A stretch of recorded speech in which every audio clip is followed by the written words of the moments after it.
Well, hello everyone. My name is Brandon, and welcome back to another podcast. We are doing a streamer spotlight today with someone who's not even really a streamer necessarily. However, they are a YouTuber who is very impactful in the space, doing something awesome, and I'm really excited for you to be able to hear from them.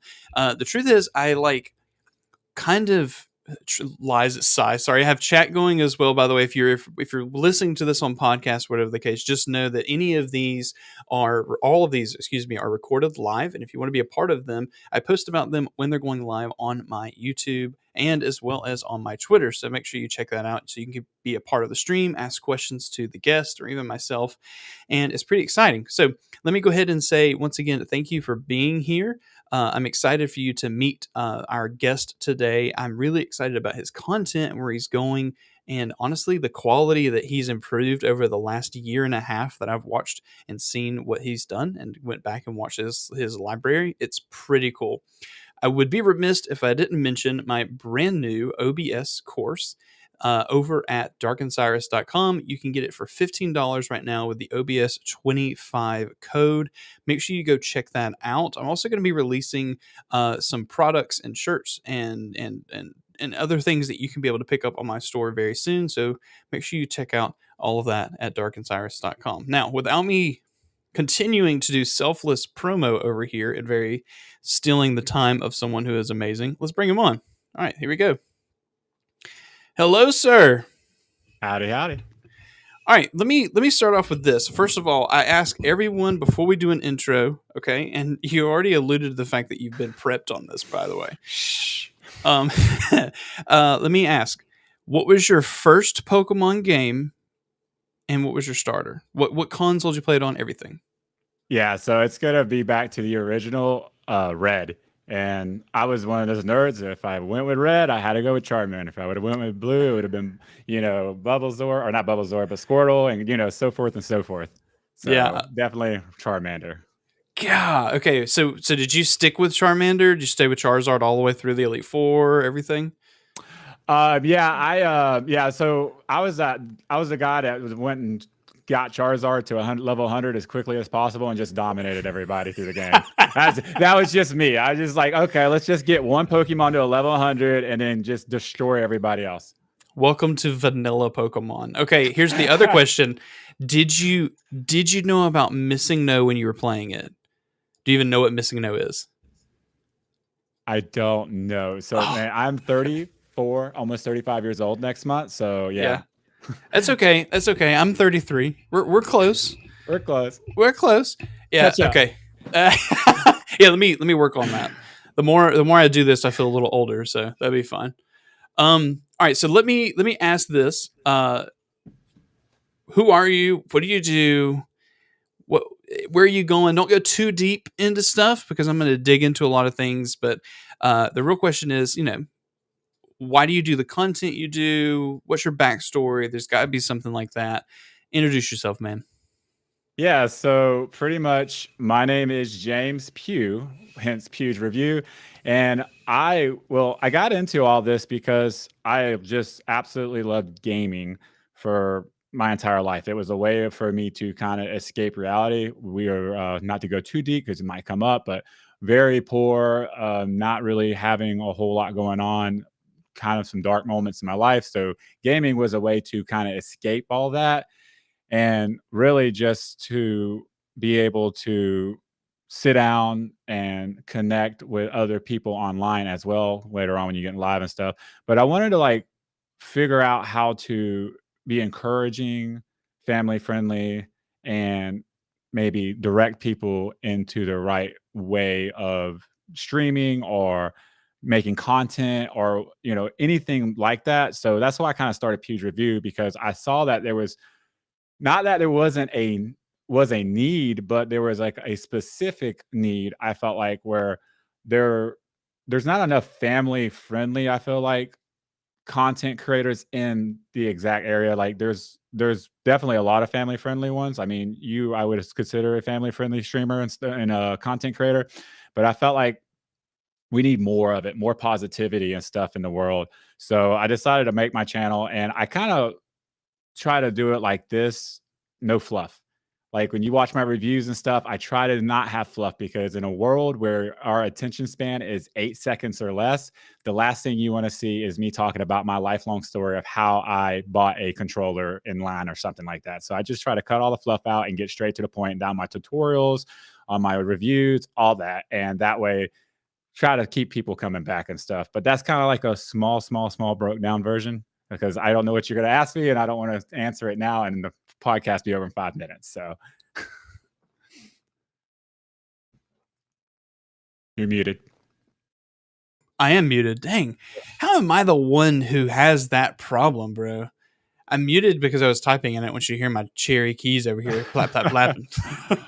Okay, so yeah. Yeah, I definitely want to get into some stuff. But let me start with some basic questions. Your YouTube channel, you wanted to get into it for content, family friendly content, things like that, right? Was the beginning of your channel first video you uploaded? Is it still live? First of all, and in that same case, was it the content that you're making today? Okay, so the funny thing about that is, yes, it is live. I went back and watched it maybe a month ago just to see, and OMG, the quality alone is just crazy. When I first started the channel, I procrastinated so long because I did not. I wanted everything to be perfect before I hit play, before I hit record, and after doing it, I thought I did a good job and stuff. And now looking back, it sucked. I was like, oh my goodness, like what was I thinking? I did an unboxing of the Xbox Series X, and I had this like black tarp on the table that was all squinched up and like just horrible. The angle of the camera, I was trying to make sure I was in the shot. It was just really, really bad. But yes, it is live. So like it is the same content. The Pew's review, though, it's funny that you mentioned that because when I first started the channel, I wanted to be like a Mr. Review, like review of everything and anything. Like if you go back in my history, you'll see I did like a review on chicken sandwiches. I did a review on like a car cleaning. I'm not even lying. Like Bane of Mice is in the chat. He was in that video with me and we were talking about dogs licking our feet and stuff while eating chicken sandwiches. It was super weird.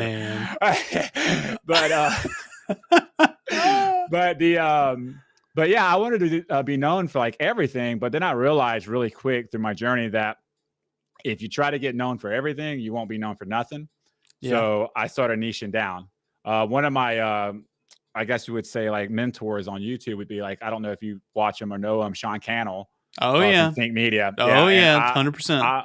I'm in his course, VRA and everything. So like a lot of like the things I think about and talk about are really just from him because he's just so smart in what he does and stuff. Yeah, totally. I love Sean. I love his team, and I love like Nolan, who he brought on. I love all these people who he's got in his orbit. But not only that, I love how he brought people on, but he is still so involved and engaged, and he didn't pass that torch. I mean, sure, he allows them to be, creators on the channel and everything, but he's very much driven. I love his conferences, his videos. He's just to the point. If y'all don't know Sean Cannell, he is the leader of the Think Media channel as well as the Think Media podcast.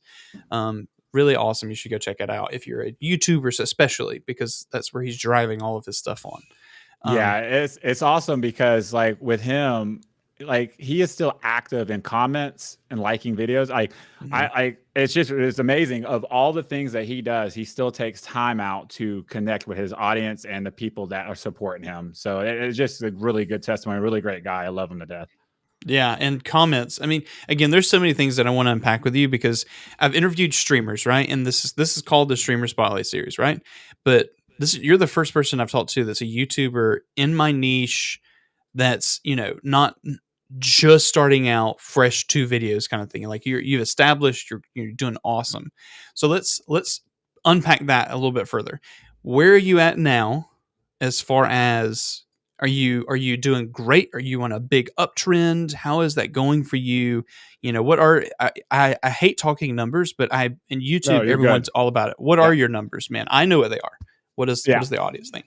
Yeah, so my numbers have been on a huge uproar, even in the last 28 days. Like I went from like 50K views for the month to like 73 right now. Is like of today. I checked them earlier today. So almost right at 25,000 views in 1 month. And then like I went from like gaining like around 100 subs a month to this month I'm at almost 200 subs. You Dang, know, man. and it's so like, and it's all, and honestly, it's all around pretty much one style of video I'm doing right now. And I know what video it is, and I have like pretty much regurgitated it a few different times in a few different ways to kind of make sure it doesn't seem like I'm putting the same content out, that I'm trying to innovate it and make it better and make it in different style ways, and just to keep that uptrend going on that and be known for that. And you probably know what I'm talking about, is the USB mic on Xbox. I've done it like 3 times now, different ways. Like I just figured out, because last time because you reviewed my channel,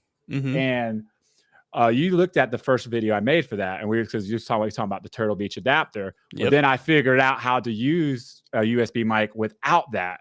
And I was like, holy moly, this is huge. So like I made a video on that, and it was so weird because you're a genius, like when it comes to it, I feel like the audio and stuff, but it's using the XLR with the USB hookup. Like for some reason, you don't need the Turtle Beach adapter, and it doesn't register on why. But it only works on like a third-party wired controller.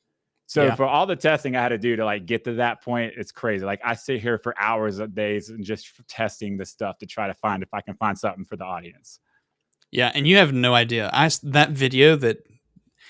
The video that you're doing right now about talking, we talked off stream. I don't want to spoil your video. But let me just say that video that you mentioned is a video I was like, man, I've got to make this video, because I've got one up right now that's very similar, like how to use a mic on an Xbox. And it's performing great. It doesn't give all the information, and I wish I could just redo it and add like a little bit. I'm sure you have the same thing. Like, man, I wish I could just go back and a little snippet. And really what's happened is my YouTube comments has become my biggest fuel for whether or not, my litmus test of whether or not it's working, right? And so I have so many people in comments I help every single day, like, make sure you plug it in this way, make sure you try this, have you tried this, maybe it's not your headset, maybe it's this cable, maybe it's this piece. But I have known about what you're talking about, the third-party controller. I hesitated to promote it because I was like, but then if I push third-party controllers and then they just go buy some random third-party controller instead of this one, because I've had capture cards that are identical, and then 2 months later they just continue to release it. This one was USB 3, this one was USB 2, and I was what if they change the innards? And so I've hesitated. And so I'm so glad that you're doing it, because I was like, man, I don't know if I want to pull the trigger. And speaking of that, that's like one of the things, like for us content creators, is like one of my biggest fears is someone buying something and it not doing what it's supposed to do, or being a little bit different than the one I actually did in the video. It's so crazy because I get that question all the time. Well, will this mic work with it? I don't know. I didn't test that mic. You know what I mean? I try to tell people like, hey, if I tested it, it's in the comments, it's in the description for you to try. And if not, maybe someone in the community can say something about it. Did you see the one where I did the remote streaming version of it? Yes. There's so many questions I have about the content on your channel. Because they're ideas that are they're out there, and I'm curious, like, where do you get some of this stuff? Is it all comments? Is it just you're driving down the road, doing your 9 to 5, and you're like, you know what? Yeah. That makes sense. Exactly what it is. Honestly, I drive down the road and I just get these random thoughts, and I will just jot them down as in like a voice recorder on my phone or something. I'll just hit record and be like, hey, make sure you check this out. And then I'll go back, and when I start my research, I'll listen to that. I'm like, oh yeah, let me check that out. And then I'll do some testing. I'm like, oh my gosh, it works. Like, I love that. Okay. So there's so many things I want to go down the road of. I feel like you and I could probably have this conversation for like 3 hours. But let's stick to specifically your journey, how you went, and what we're doing. Okay. So you start posting videos, you go into the content you're doing, right? What was that like? You were a first beginning creator. You released that video that's somewhat in your niche. You're doing reviews on anything. Then you figure out you need to niche down, right? What was the point where, because I had a very clear moment, Not everyone does, but I had a very clear moment where it was like, oh, I'm doing this right, and my analytics made a turn. Did you have that, or has it been a slow growth? Was there a decline? What was that like? Yeah. So the first moment was the first controller review I did. Um, it was the Fusion Pro 1 controller, and and when it's so funny looking back because it's like the super small milestones that we don't like today. I don't even think about. I'm Hmm. like, oh man, I only got that. I got 100 views. That's And I amazing. was, you know what I mean? Now, nowadays, I'm like, I'm only at 100 views. What's going on? But, I need to humble myself and remember just, a year and a half ago, 2 years ago, I was like excited about 100 views. Yeah. But that was the first controller that I've ever reviewed. That was the first pro controller I ever played with. I had never played with a pro. I've always just picked up a normal controller and played with it. So it Yeah. was like new territory for me. And I was like, I loved it. Now that I've tested so many other controllers and stuff, I'm like, man, that controller was trash. But the paddle situation on that controller was Yeah. trash. The stick drift, like it's just completely. But anyways, I won't miss. I already mentioned the controller. Oh well. But so that was one, and then I did the. I had a lot of people start asking me through comments about how to get party chat on your streaming through Xbox. And I wasn't even doing content on that yet. And I was just like, well, I don't know, And so I started kind of looking into it. I was like, well, I mean, if I can answer a question for the audience, ask a simple question, right? Yeah. Um, Totally. maybe I could do it. So I made a video on how to stream through the Xbox. And I was like, what I'll do is I'll attach on how to fix party chat, issue there. Like, because a lot of people are having that issue. Oh, it won't pick up my party chat. So once I did that video, all of a sudden that video just took off. It was like 100 views, 200 views, 300 views, 400 views. I was like, holy moly. And then like I went back and looked at my analytics, the spike in the video was right there at where I talked about the party chat. And I was Yeah. like, oh, okay. So this is huge. Like evidently this is a big thing for streamers and stuff. So that's when I kind of started like making more Xbox related videos. So that's kind of where I generate my content at while I'm holding that. Well, this is where I kind of generate my content around is Xbox stuff, like Xbox streamers and Xbox controllers. I'm getting into the USB mic territory. That this is an XLR mic territory. This is more new for me, but it can be used on Xbox. So I'm like, it's still niche, but it's a broader niche. My main niche is Xbox, and then I'm kind of broadening out from there. Right. Right. Man, I feel like you and I just need to collab. Are you? I feel like we should just collab on a video. I feel like, and maybe that's nah, man. You got a great idea. You need to run with that. Don't let me steal your thunder on that. No, I'm all for collabing. Like Yeah. honestly, one of my biggest things, and I just was talking to my wife about it and talking to a couple of my friends about it, was getting more connected with content creators. Like Yeah. I don't really have that. My buddy Bane of Mice, he's actually in the chat. Hey Ben, and there's somebody else saying hi to me too. But hey guys, yeah. But he's a content creator.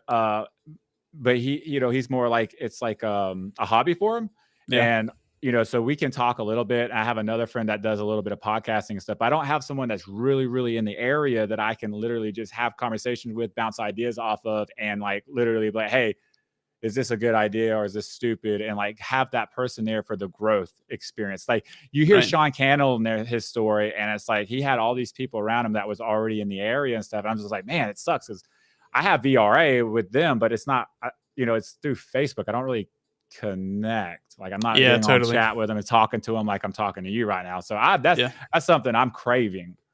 So really, collab, so let's do it, bro. I'm not even joking, because in the same thing, like when I started, okay, I have a group of friends. They're fantastic, right? They're all local to me. And they've been my biggest support. Not only are they like in my streams, they're some of them are in chat right now. They're in Discord. They help me run these charity events. They're crazy, right?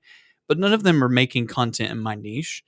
And so it's that same thing. I feel that I've gotten to the level I'm at, and I've had zero collaborator support of my niche.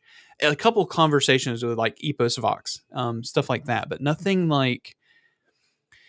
crazy. Yeah, man, we should connect. Yeah, we should.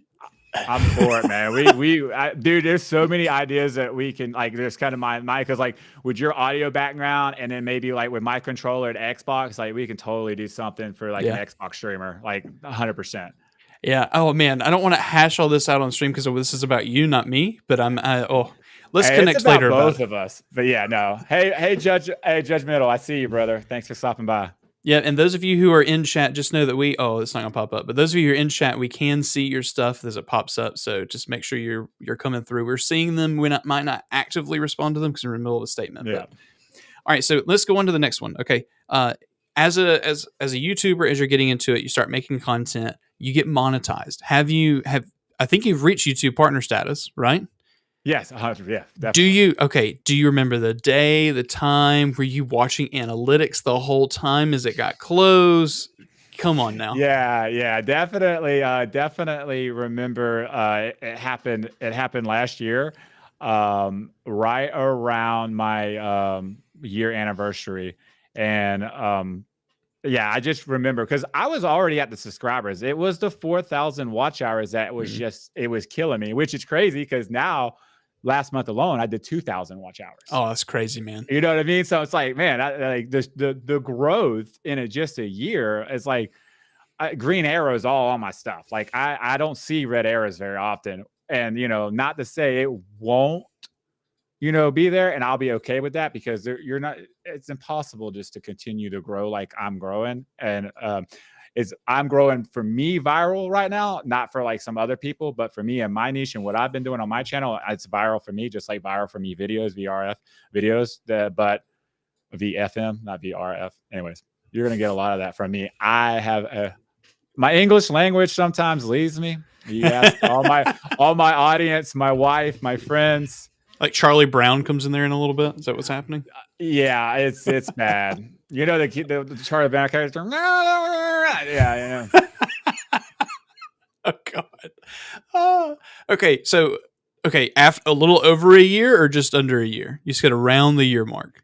Yeah, it was just over a year, honestly, and yeah, and like we'll probably get into it, but looking back, I was super excited about it because of the revenue. Like, man, I'm big shot. I'm making money. I can quit my job. And I was like, why ain't the money coming in? Why like the first month I only made like $3? Like, what's going on here? Yeah. So yeah, it's crazy. But I'm doing pretty good in it now. I mean, we could talk about it. My CPM, it's like $8, and then my RPM of what I actually bring home is like $3 and some change, which is weird because they say you bring 50% of what the RPM or the CPM is, but it's under 50%. That's a question I have for YouTube. I think they're taking money from me. You know what? They just robbing you blind. That's what it is, man. 50 cents of 1,000 views, man. 50. As you're saying that, I haven't even looked at my RPM or CPM in a while. And so I'm literally scrolling to go see what my RPM and CPM is as you're saying this. Anyway, so if you don't know, let's define that. RPM and CPM. CPM is cost per milli, which is how much you get paid per 1,000 views. And when you say you get paid, it's really what YouTube gets paid. And then RPM is revenue per milli, which is actually what the creator makes, which is it's supposed to be around that 50%. But yeah, sometimes, and even mine, I know that mine is less than that. And then also, just so people know, milli is Roman for 1,000.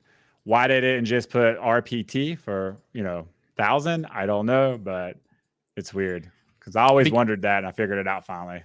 Everything has to be special, man. That's what it is. Everything. Like me. I love it.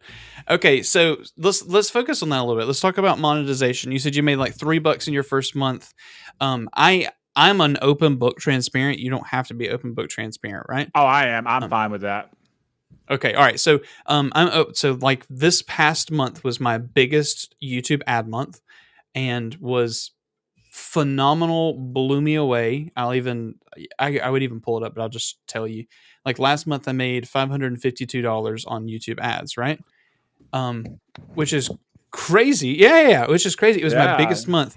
But when you say like you had a $3 month, I'm thinking like we're in the same space, the same niche. My RPM's a little higher, my CPM's a little higher. I'm at like $13 for CPM. It's around $7, $6 for RPM. It fluctuates. Yeah. But I've got some videos CPM that are in like the 20s and 30s. And what I've That's realized your is those are my money makers. Those are my good ones, right? So I've realized what videos those are, and those are the ones I've been kind of doubling down on, right? mhm. Anyway, so what I wanted to say to that specific point was you had like a $3 month. Have you seen a gradual increase? What was that like? Go as in detail as you want. Yeah, so like the $3 month was like the very, very, very beginning, right? Like that was just like a few views and stuff like that. My last 28 days, I made like $176, and that's the highest. That was my highest month as well. It's like it's just kind of gone up. It's not like a super huge growth. Like I remember when it was just this year where I started breaking 100 every month, because you have to break Nice. 100 to get paid by YouTube. And I started doing that. I think it was like around March of this year. And then every month, it's been around 100, it started going up a little bit. So like I'm at 157 now. I'd be happy if I can start getting up to 200. But I know with RPMs and CPMs, like more educational, I'm guessing like your higher RPMs and stuff are all around your educational style videos. Is that right? Or is it around your mics and stuff like that? It's I don't know if I can say specifically that it's a niche here. You know what I'm going to do? This is what we're going to do. Let's learn together, guys. Let's learn together. I love it. I'm just going to pull it together and we're just going to look at it. Okay. Let's see. Stream. I'm going to put this on here. Stream. Are you able to see? Everyone able to see what we're looking at here? I hope so. Can you see this, Pew? I can see it. All right. It's beautiful. Cool. All right. So I'm just gonna pop this up and show it. So this is my CPM RPM graphs for the last 28 days. Okay. So as you can see on the right, this is CPM. This is what people pay per 1,000 views to YouTube. It's not the RPM. And then how much revenue I've made, and it shows you how much % of your total revenue that becomes. So as you can see, like I've got a 15, a 14, a 13, right? But then I've got a 24. I've got a 22. And as I go down here, these don't make up as much revenue, but I can see like a 25, a 22, a 20. And so all of these are like this one that's a 25. This is a tutorial. This one right here is $20. This is a tutorial. This one right here is me talking about capture card, a specific capture card. It's a tutorial. Yeah. And then if we go to more recent, like this video, which is the Fifine SC3 mic or mixer, which is my best performing video of the last 28 days and will most likely be on my channel soon. $16 for that review is pretty nice for a review in itself. Like $16. Yeah. This is a tutorial. And some of these are specifically branded. Like this is a product review. And the only reason I think it's high is because it says Walmart. So it all depends, and this is what I pay attention to, because when I look at my channel, it'll say your CPM is $12.96. Yeah, but that's only a very small part of the story, because that's just an average. Because this is what tells me, oh, okay, if I'm wanting to maximize Google Ad Rev, this is where I need to be. And in that same case, if I'm maximizing Google Ad Rev, YouTube might promote my videos more, etc. But that's not always the case, because if I'm getting, $25, for 1,000 on this one, why am I only getting on this video specifically, if I go to it, like 17 views a day? Right. So, but in that same case, nice. It's nice too, because you can, like all your videos, they just stack up over time. And if you make evergreen content, like that's going to just be pretty much passive income coming in for as long as your channel's out, as long as it's evergreen content. Exactly. And with that, I'll show you this. So this is my last 28, right? So some people are weird. Some people, let me ask you this. Have you ever found someone who's like weird about their analytics? Like, oh no, I don't want to talk about this. Like, no, just because I don't talk to people about it. Now I will say, like in VRA, I'll have people that will on our Facebook group, they'll actually post their analytics, but they always hide like the revenue and stuff for some reason. I'm just like, why does it Why? matter? Yeah, I like, oh just my I, God, we're making Google ad rev. yeah, like me, like I want people to know what I'm making because like, we haven't got to this part yet, but Yeah. I am wanting to the brand, I'm wanting to get into more of like a tutorial style, like reviews, but also for tutorials for like streamers and stuff like that. Like you're doing, like what you're doing is what my end goal was, and I decided to make a long time ago. And I've just gradually, like, I just started, like, I've recorded like several videos for Streamlabs that are horrible, but I had to start somewhere. And I've started, I'm slowly releasing them. But like my Yeah. thing about it is, it's like I got to learn somehow. So the only way to learn is just by doing it. I'm that guy, Yeah. like on hands learner. So I made a video on like an overview for Streamlabs, just literally talking about what the front page is, where everything is. After reviewing it, after editing it and stuff, I was like, man, I could have done a lot better job. But now I know if I remake this content next year, I can do a better job. I know where I need to improve and stuff at. So Yeah, totally. And some of those like older videos that bring them to your channel, that's kind of the magnet. And this is, I'll show you here. I don't want to just like talk about my analytics all the time because it's not what it's about, but I think it's relevant to what we're saying. 100%.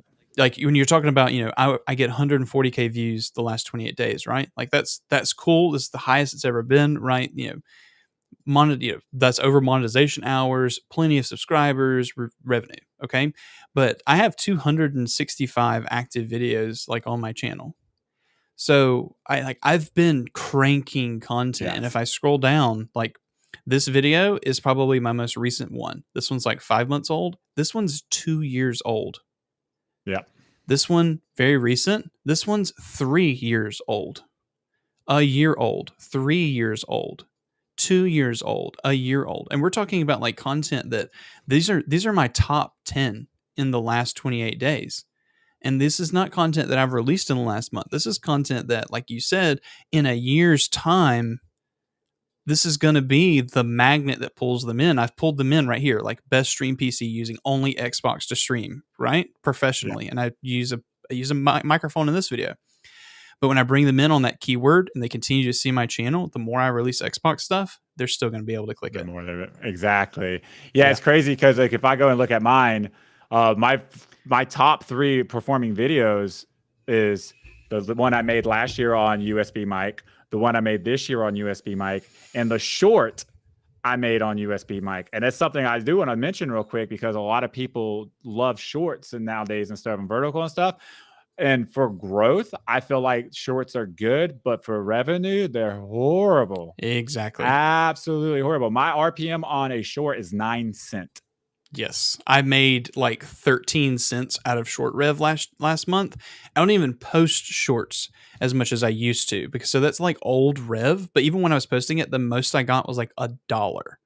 And I had maybe like 100K views. And if I had 100K views on a video, a long form, we're talking like, $150 that I'd be probably getting out of that. If it was 100,000 views in a month, especially if it was a high rev, like high CPM, RPM, bro. So yeah, I grow your channel on shorts. That's fine. I just have a different opinion on how it goes. Yeah. Yeah. I think when it comes to shorts and stuff, it's a good way to get noticed.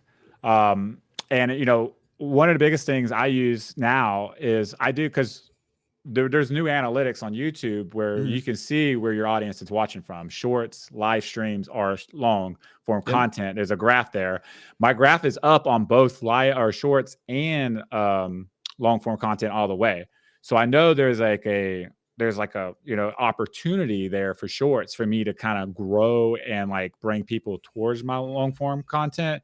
Yeah. And another thing is my live is out of 5 bars, it's up 3 bars. So I'm not taking advantage of that. I don't think enough going live because evidently there are people that watch live that are in my audience. Sure.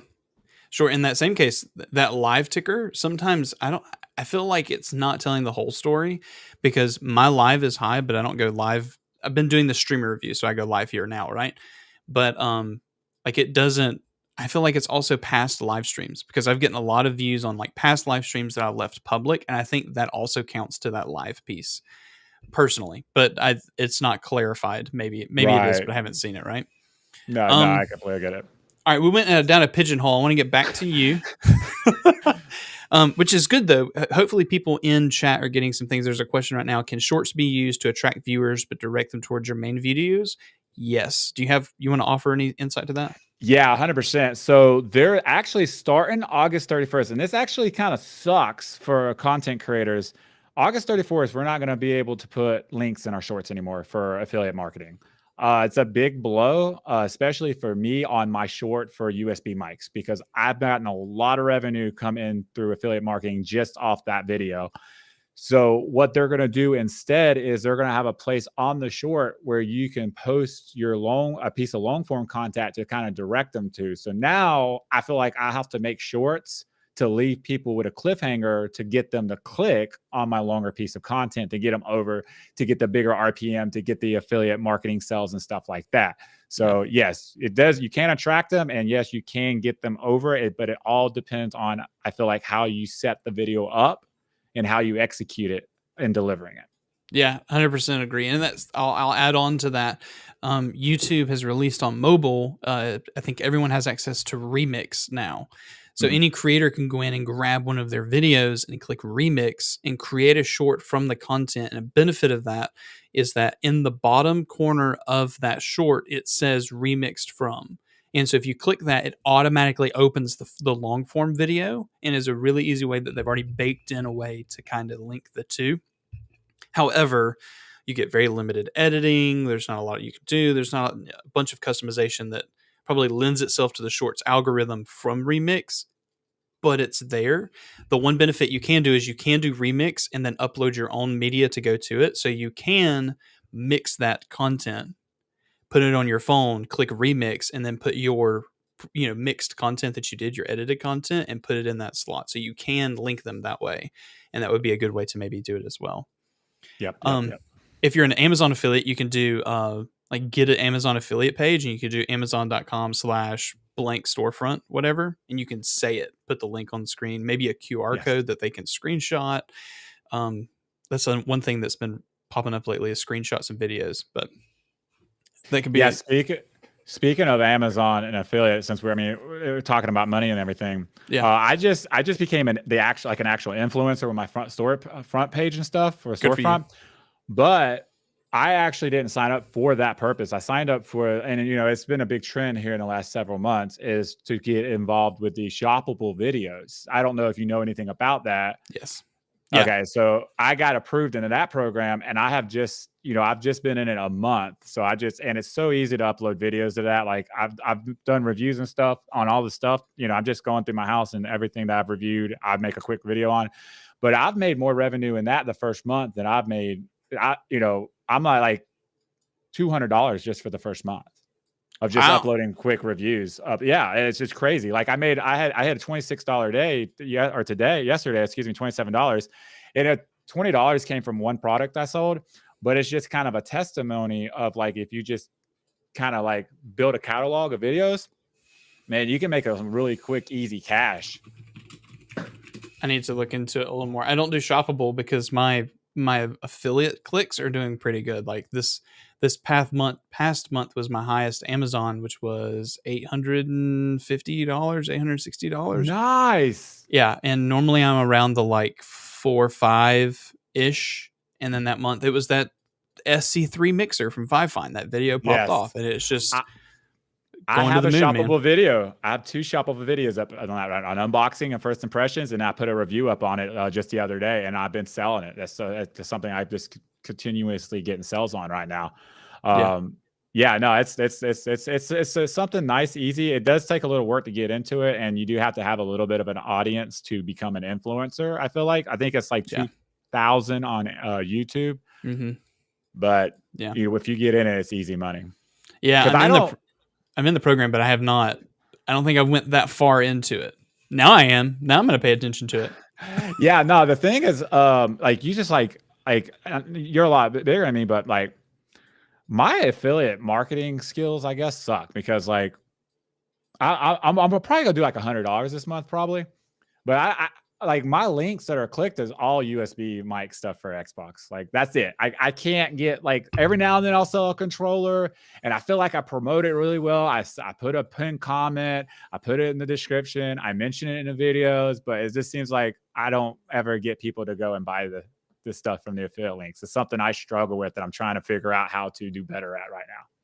Yeah, totally. And finding those things that we need to improve upon is a huge part of being a streamer. Also, let me just go ahead and say this. Comparing size doesn't matter, okay? Yeah. Yeah, so your journey is your journey, my journey is mine. So I just want to make sure you understand that, like, I envy what you're doing, especially, with your job, which I don't think we've talked about too much. Like, how taxing that can be. Family, everything you're doing, and you're still producing quality content. You're still helping others. You're still being this. Like, your journey is amazing, and I love it. Where you are, like when you mentioned your view count earlier to your subscriber, that's a fantastic ratio. I don't think I was anywhere near that number when I was your subscriber count. I was maybe like 20, 30K a month. Right. So, I mean, it's crazy. So don't shoot yourself short there. I love that. Yeah, no, I don't ever like compare myself like that. I do compare, but only in like, okay, how can I improve? Not like, oh, poor me. Like I've never done that. Like, I've always been the guy who was like, viral for me video. Like I'm happy. Like I have my first couple videos hit 100K, which were the USB mics, and I'm just super ecstatic for it. The video from last year, and then like the video I just posted in January, it's past 100K, and I'm just like, for my channel at 2,000, almost 2,300 subscribers, it's amazing, and I'm super grateful for it. I'm super grateful for all the viewers and everybody. It's just I try to find areas to where I can improve, and then try to figure that out driving down a road at night for 9 hours a night trying to figure all that out. Have you mentioned your occupation? I don't think you have. I think you've just danced around it. What's going on, Post? Yeah, so my full-time occupation is a truck driver. I drive doubles down the road. I don't know if I'm allowed to necessarily mention who I drive for. Yeah, that's fine. Don't do that. But I do drive doubles, which is 2 trailers. Those little trailers, not short. They're like 29 feet long, a foot long. And I drive like, right now, the run I'm on, I do 460 miles a night. So I get in, drive, come back, and I live in Florida. So I drive down to Fort Pierce and then back to where I live at. Yeah, it's very taxing because like we've only talked about Pew's Review. Yeah. Like I have a whole nother thing where I was used to be like the people that are here that know me. I used to be 400 pounds, over 400 pounds. I've lost over 200 pounds. Yeah. And I have like a whole thing I've started with bariatric and health and everything, trying to promote it. I started YouTube, trying to get into the podcasting area. Super tough, by the way. And I'm on Facebook. I'm starting to go Facebook Live for my podcast instead, just because I got more traction in the audience that I feel like they're more gravitated towards it, or like older generation and stuff. So I'm trying to like reach those people on Facebook, which is doing pretty well in. But so I got that going too. I had the Pew's Review going. I got the bariatric, gastric life going, and then I have my full-time job. I'm trying to put God first. I got my wife that I have to put her at the top that I suck at a lot of times, and she lets me know about it. That's fine. Be accountable, right? Yeah. So, and there's a lot going on. Like I was just talking about it, where I have to write my hour by hour days down Monday through Friday. Yeah. For me to keep track. Like when I get up, I have a certain amount of time. I go and like read the Bible and stuff and spend some time in prayer. And then I work. I got to try to put my health, so I'm trying to work out. And then I'm trying to do a little bit of content. My wife comes home. I'm trying to take a shower, cook dinner, spend some time with her, go to work, come home, work on content again. Because I get off like 4:30 in the morning. So I come home and try to work on content. Some days are better than others. Like you get off at 4:00 in the morning, your body just like naturally wants to go to sleep. Yeah. Like I'm like grabbing a coffee, and C4, not sponsored, wouldn't mind being sponsored one day. Come on, C4. Come on, C4. Let's sponsor this video. Let's go. Yeah, exactly. Brandon's like, yeah, let's sponsor. But yeah, it's kind of it's definitely taxing mentally and stuff on the body. But I love it. I love doing it. I'm learning. I've learned so much, and I've grown just as an individual, as a speaker, as someone that can just interact with the camera and stuff, and I'm continuing to grow. And I think I'll always continue to grow. I think that's something that you can speak of too. Like, well, we're never going to be like done growing in this industry because there's always something new to learn. Yeah, 100%. I don't think there's an opportunity to say, see, in my former life, I was a teacher, right? That whole point of there's never an opportunity where you've learned everything, because there's always someone who knows more than you, is better at it, who has more connection to something. There's so much there that you have to be able to say, I'm able to grow. Also, somebody in chat, I have to read this out. Bane of Mice goes, I'm proud to say I cut Pew's grass. It was one of my best friends. He literally, we have a deal worked out where he comes over and cuts my grass every 2 weeks. By the way, Bane, I'm going to need you to be here bright and early. The grass is really tall and my wife is complaining about it. Just saying. Anyways, continue. I love it. Business deals on this fly, man. On the podcast. On the podcast. Okay, so but yeah, everything that comes into growing and learning, yeah, it takes time, it takes effort, it takes failure, it takes success. So let me ask you these questions. I've got 3 questions I do want to make sure I hit before we end today. Number 1 is, what has been your aha moment?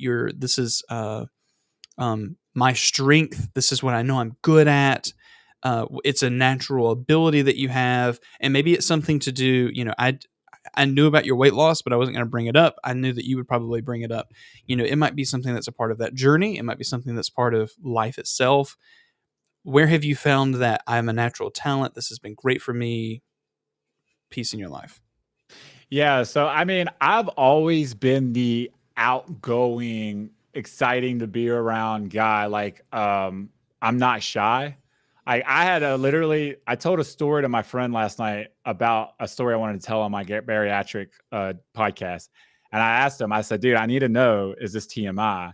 And he literally was like, bro, that is way TMI. Like, you can, what you just told me would make me throw up. Don't say that. I'll say, okay. Oh, wow. Because I'm an open book. I don't mind telling stories that are weird and stuff because, I'm trying to attract my kind of people, right? But I do understand I got to have the accountability of people to let me know when I am going a little too far. And, but, can you hear that? No, it's fine. You're good, man. I got 2 dogs in the house too, man. I think we got packages being delivered. Those are my kids. I don't have kids. Those are my kids. But hey, ain't nothing wrong with that. That's fun, man. But like my aha moment and all that, it really does kind of evolve around the weight loss, because I learned when I started gaining weight losing weight, that I would struggle in certain areas of losing it. And then I had to like figure out why. And then I had to like step back and do a self-examination of myself and go, how can I improve on where I failed at? And through that, I learned that I was able to add that to my YouTube career, my YouTube journey, right? Like, okay, this didn't work. Why? Yeah. If I can figure that out and figure out the why behind it, then I can figure out, how not to make the mistake, or how to improve on it, or how to make better content. And then just, what is your why? What is my why? Right. That was something that was another bigger thing. Like when I first got into this, like, the truth be told, like when I very first got into this, my goal was like, I want 1 million subscribers. I want all this money. I want to quit my job, which I still want to quit my job. I'll never want to not quit my job. That's everyone's dream, man. Everyone's dream. I think that's everyone's dream. And people are just like, oh no, I'm not really in it to make. I'm like, oh, come on. We don't like. I know the work that goes into this. You can't sit here and tell me that if you're putting in as much work as I'm putting in it, your dream isn't to quit your job. Like, that's exactly. There's no way. But I did, like, through my journey, realize that I got a gratification of like certain people coming into like judgment. He was on here a few minutes ago. He's been around. He's like an OG. I don't know him. I know him through the comments and stuff. I've seen posts. I know them through the comments and stuff. And I see certain people come back and comment and talk about, hey, how underrated I am and how much I've helped them just in like streaming and stuff, and how they appreciate me getting like a lot of views it was like a big aha moment for me was, thank you for just getting straight to the point. That was an aha moment for me, because I was like, people don't care about really what I'm doing in my life. They're here for one thing and one thing only, information. So why am I going to try? Like I promoted this a little bit. That's why you see a few people in here, because I was like, hey, if y'all want to get to know who I actually am, this is the perfect time, because we're going to be having conversations. We're going to be talking about all this stuff while educating at the same time. So this is that time. Like in my videos and stuff, I don't talk about a lot of this stuff, because I know people like 99% of my audience just don't care. And I'm okay with that, because when I watch people that I don't really know and I'm there for information, I don't care about them. I care about the information that they're providing to me. And that's nothing to say bad. I'm not saying, I'm a douche. I don't know if I'm going to say that, but you're good, man. But, I'm there for one thing only. And that's what I think majority of people that watch YouTube are there for. Now because I'm not entertainment. I'm informational. Exactly. That's my content. So yeah, totally. Okay. All right. The antithesis of that. What's your weakness? What's the thing that you have to work on? What's the thing that you've known that you've had to improve upon heavily and have it applied it to your career? Yeah. So my biggest mistake, and I think the biggest thing I will preach to people that are starting out in content, starting streaming, is community. I think that your community, not that I didn't pour into it, because anybody that goes back and looks at any of my videos can know that I pour into my community, because I literally answer every freaking comment. Yeah. But I didn't build it up like I think I should have at the beginning. And I've worked on that. I've tried, getting in the community tab and posting questions and this, that, and the other, trying to figure out how to get people more involved in the videos and stuff like that. But I read the book from Zach Flynn, Superfan. And that opened my eyes so much to like 1,000 true fans. Like we've heard Sean Campbell talk about it plenty of times, but on a platform that does 4.6 billion active users a month, if I can get 1,000 people to do $100 a year, that's it. $100 a year. I make $100,000 off that. You know what I mean? I'm just like, that puts it in so much perspective on like why. That's where my thought process of the million subscribers changed. I was like, I don't care about 1 million subscribers. Now, I would be lying if I said I didn't want 100,000 to get the play button, because I do. That is one of my goals. You know what I mean? But if that never comes and I get to 50K and I have a team underneath me and I have a good community and, I'm able to quit my job because I'm blessed because of the viewers and the subscribers and stuff, then I'm 100% okay with that now. Yes, my goal is to hit 100K. But if I can't, I'm okay with that too. Yeah, I love that. I think, man, you and I are so much more alike than it's kind of crazy. I'm the same thing. Like, is 1 million great? Do I want the gold play button? Yeah, that's cool. But in that same case, my truth is I want to be like, I have a 5-year goal, and that 5-year goal doesn't include an analytic number. It doesn't include like a money number. It's literally just like what my why, right? It is my 5-year goal is my why, and it takes money to accomplish that. So growth has to happen, but it could be 50K. 50K, like you said, could be the magic number, and I stagger at that, and that's all I need. Yeah, it could be. Yeah, but we want 100,000. Who knows? Yes, I want the button. Yeah. I want the button. I want 100 million. Right I want 100 million. I want to pass Mr. Beast. Yeah. that silver, that diamond button, was that 10 mil or something? Crazy. Yeah, I love it. With 100 million play button he got, that thing was the sapphire red and all that. That thing was gorgeous. Yeah, I'll never hit it. You know what? Don't say that. But what you should say is I'm thankful for my community and the growth that I've had to this point. Oh yeah, no, I'm okay with that, because like Mr. Beast's niche and mine are completely different. That's the only reason why I said I did it, because like he's entertainment. I'm not. Like, I'm not going to have as many people as he has come to his videos, because he doesn't first of all, he's putting millions of dollars in his videos today. Guys, listen, I ain't putting nothing in my videos if I don't have to. Like, the most I'll do is buy a controller. You know what I mean? Because like, I don't make enough money to go and, put a bunch of money into the videos and stuff. Now, or if somebody sends something to me, which, we haven't even started talking about yet. Yeah. Yeah, I have to put this up. If Pew gets the play button, I'll have to polish it when I cut the grass. Bane of mice. Let's go. Y'all, Uh, hey, that's here. By the way, Bane, that is on the internet now. You do understand that, right? Like, I will pull that video up, in a year, because I'll hit it in a year. Let's go. And you'll be polishing that button. Oh man, I love it. I love it. Okay, yeah. There's things we need to get to. Let's talk about brands, and I'll ask you my final question. Okay, brand stuff, because you and I both are in the same niche. I've just figured out at the beginning of this, you and I collaborate with the same brand. I want you to Recently. unpack that. Yeah, this is great. I've been working with them for like 2 years, a year and a half now.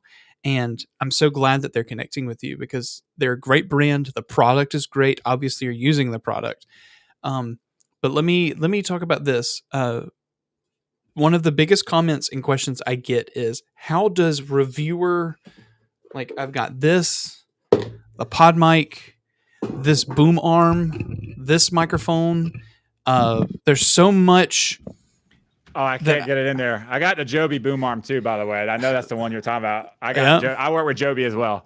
Yeah, the Joby Gorilla Pod I've got here. Like, there's so much around me that was sent to me by a brand. Okay. Yeah. And then somebody asks, like, yo, how do you get into this? How do you get brands to connect with you? Unpack that, because I could do it. But the truth is, I've been doing it for a while. If you've obviously been doing it for a while as well, how did you start getting product? Because a lot of people are going to ask that because they just want the free stuff, man. Yeah. And when I first started, the free stuff was amazing. But I will be honest with you, being a lot further down the road and stuff, I say no to brands a lot now, because the free and the free stuff just doesn't add up to the amount of energy and time that I will put into it. So if somebody like from an Amazon third-party seller was wanting to send me something for $30 and be like, hey, can you review this? It has nothing to do with my channel. I'm like, no, unless you want to pay me. And then it's just going to be a sponsored video at that point, and everybody's going to know that I'm just doing it for the money, and I'm okay with that. But hey, we got to make money too, man. We have to. Yeah. Like if you're getting, like, I heard this statistic is great. Somebody was like, well, what if I do like 3 videos sponsored a month? And they're like, well, how many videos you put out? You're like, well, I do 2 a week. And they're like, okay, so like 97% of the content that they're getting is free. They're paying through like you're going to watch 3 sponsored videos, but the rest of them is free. Like, where can you get that at? And it's like, it's just such a good point. But anyways, yeah, we get back on topic. So when I first started out, I said yes to the smaller brands, the smaller people, because like, I was super excited. Like when I first got that first email, I remember I was just like, "What? I finally got something." Like it was a controller. That was the very first thing I did, and that controller. Then that's crazy, and that video bombed. But it was a Nintendo Switch controller, and I'll be honest. Like if you pull it up, the hook in the first 8 seconds, I think that's the best video that I've ever made. For like hook, B-roll, and everything, and that video just completely bombed, and I'm just like. But yeah, and then you feel bad for the brand because you're like, you invested money. I mean, you sent me a product. I never heard from them again. Exactly. And it's like they're a third-party company. I can't remember their name, just because I haven't worked with them so long, and I don't do Switch controllers very often. But they reached out to you. So if you're doing content and you're doing reviews, you just need to put in the work. And you don't have to go spend money on reviews and on products and stuff if you don't want to. Depending on what your niche is and stuff, you could probably find something around your house to do a review on. It doesn't matter if it's super old or super new, because there's somebody out there that's going to be looking for 4.6 billion active users a month on YouTube. Someone's more than likely going to look for something that you're posting about. So I would just start small. I would start there. Like, hey, I got this 8-bit do, adapter that I've had for a year now. And you do a review on it, and then guess what? 8-bit dude might see that, and they're like, "Oh, you know what? He did a pretty good job. Let me reach out to him and see if he wants to do a controller." That's exactly what happened to me. I did 8-bit dude, and then they reached out to me and sent me literally like 7 or 8 items to review, and I was just all about it at the time. Yeah, totally. And just doing that and doing it free, and you're going to have to do it free for a while. Don't think that because a brand reaches out to you, I don't care what anybody says, that you're immediately like, yeah, I'll do that for $1,500. Like, what, dude? Like, who are you? You know what I mean? The brand's like, wait, hold on, calm down. What are you talking about, dude? We're just gonna send you this $60 controller and that's your payment. You know. Yeah. Uh, Now I am to the point where it's like I'm trying to figure out how to leverage. That's one of my growing points right now. It's like, okay, I've been doing this long enough. I have the skills. I have, I feel like the content is good enough to where, I should be able to start getting paid by certain brands to do reviews and stuff. Um, how do I do that? That is literally where I'm at right now. And I've been leveraging that and trying to figure it out. I have a few ideas that I've thought about driving down the road and stuff that I'm going to implement. But to start out and stuff and to get connected, it's honestly, one is brands will reach out to you. And two is you could do what I did with Fifen. I reached out to Fifen. I went to their website. I found a marketing team website email, and I just said, "Hey, look, I have your Fifen Fine, not Fifen, excuse me, Fine mixer. I just learned how to say that last night. No lie. I have your I have your Fine mixer. I'm about to do a review on it. I have a mono mic, but I thought it would make more sense of me doing the review with a Fine mic. Would you be interested in collaborating, sending me out your mic that you sell with the kit, and I'll do a review on the mic, then I'll do a review with them together, and win-win for both of us, and they were just person out there was like, absolutely. What color do you want? And it was just exactly easy as that, just reaching out. And I will tell you, I've reached out to lots and lots of brands and I've been ghosted. I've been told no. It's okay. Once you get over that initial of you're going to hear that more no's and yeses, especially when you first start out, it's okay.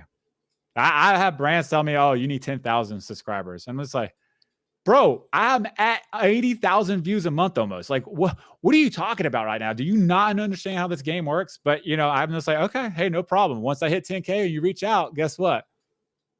Yeah, there you go. There you go.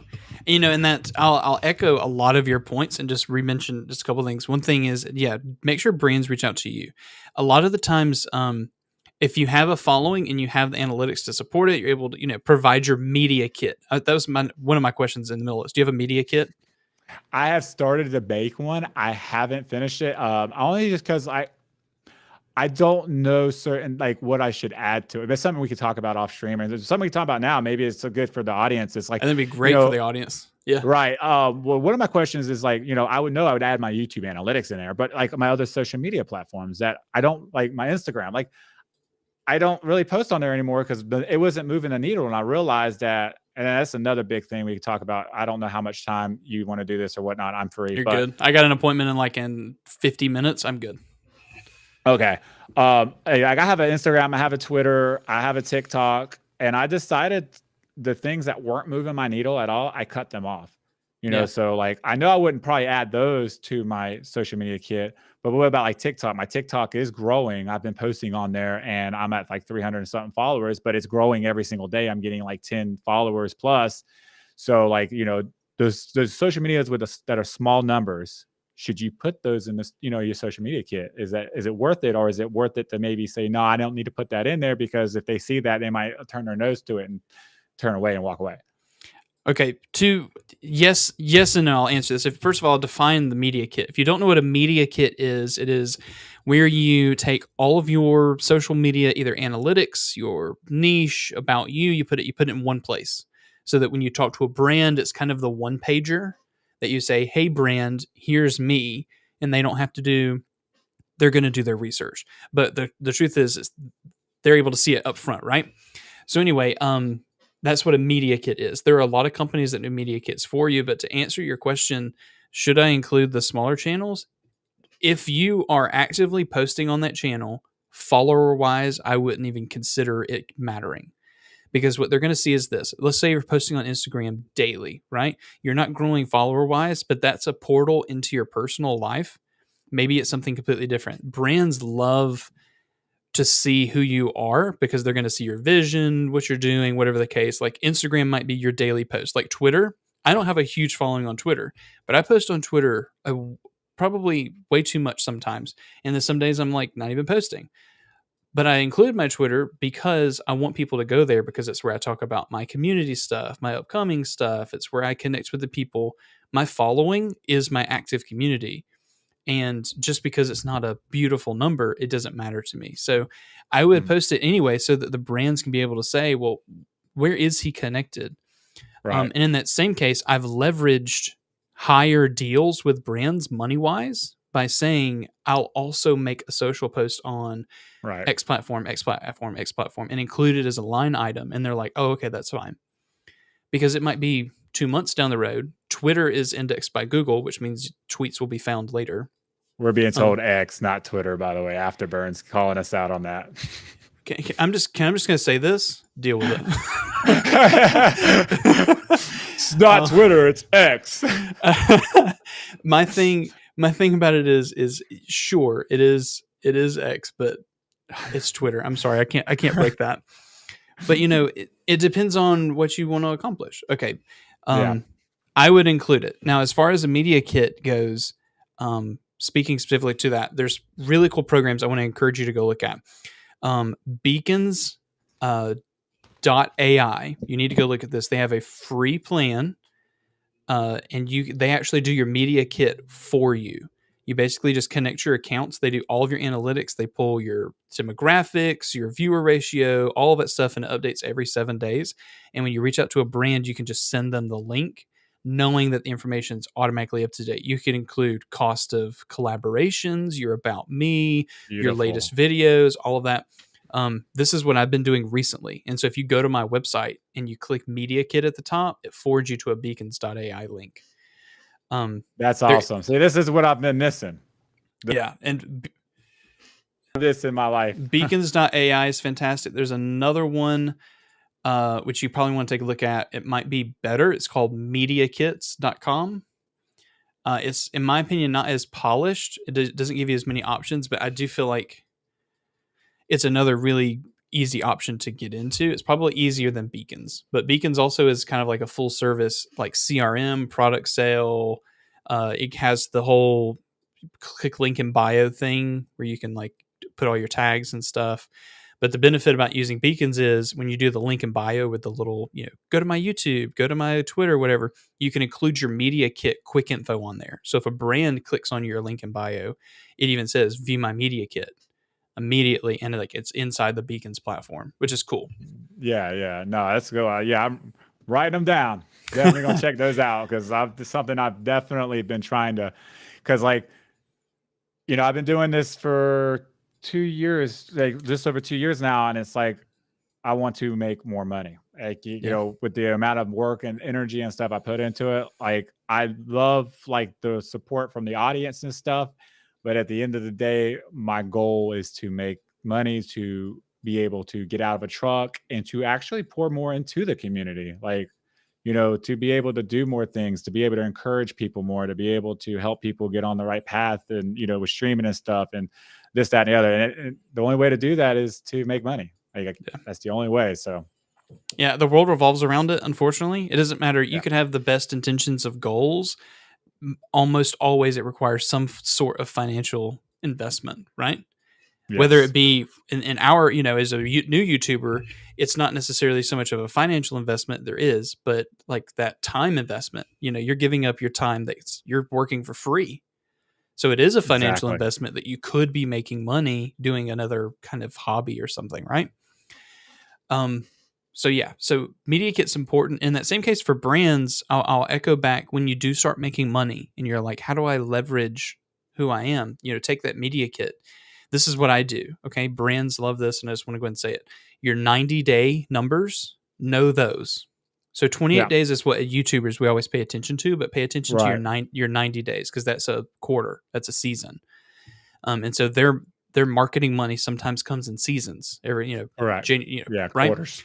So make sure you go ahead and pay attention to that 90 days. So when I talk to a brand, I'm like, right now I can say, I get 420,000 views every quarter, every 90 days. I have a CPR of this, my click through and like conversion rate on Amazon affiliate is this on 90 days. I've done this much revenue in 90 days. And I give them all of that. Even if the numbers aren't necessarily the prettiest, I'd rather them know what they're getting into before we commit to each other, if that makes sense. Yeah, because they're gonna do the research anyway. I'd rather be upfront with it. Yeah. They will definitely do that. So, but yeah, that Yeah. makes sense. It makes sense because I've always when I pitch brands, I'm always just, hey, my 28-day numbers, like, because that's been instilled with me from everything I've watched and listened to. So Yeah. 90 days does make sense because it is per quarter and stuff. So Yeah. that's how And brands work. yeah, exactly. And that's on that same case, adding to that, when it comes to making money, you're going to start low and you're going to undervalue yourself, right? Um, I didn't sign an NDA nor a contract nor a don't whatever the case. So I don't mind speaking specifically about it, but I won't name the brand, right? Okay. Um, I had a product that I didn't anticipate I would review. It wasn't something that I was on the radar reviewing. It just they reached out to me. They wanted to do it. It wasn't a big name, but it was a cool product, right? And I said, no one's going to be searching for this. I said, I'll do a sponsored video for you. I gave them the options. I said, send the product for free. You have no control over the video. I don't send it to you. It could be me bashing the product. Okay. And I also have no timeline for posting. It could be a week. It could be 2 months. Right. But I did say there will be a video within X number of whatever, but don't quote me on it. I'll just post it whenever and send you the link. Then I'll have a sponsored video, which is like, hey, I'll send you the sponsored video. And make sure you can check it, can approve it. I will keep my opinions out of it because I'm just trying to make money off the video, basically. Right. But show the features of the video. And then my third one, which is when you probably need to add to your arsenal. This is what most brands love to see: is you have a Canon M50 Mark II. I have the cinema camera, right? Send them unbranded unboxing videos. Send them portrait photography of the product, and say, like, as a line item on top of it, hey, I'll do your sponsor video. Do that. I'll also send you unbranded, me not in it, product unboxing so that you can promote it. And I'm also going to Repurposing, right. do exactly. And I'm also going to do product photography with, my equipment. Set up your camera. It's in a streaming setup already. It's in a content creation setup.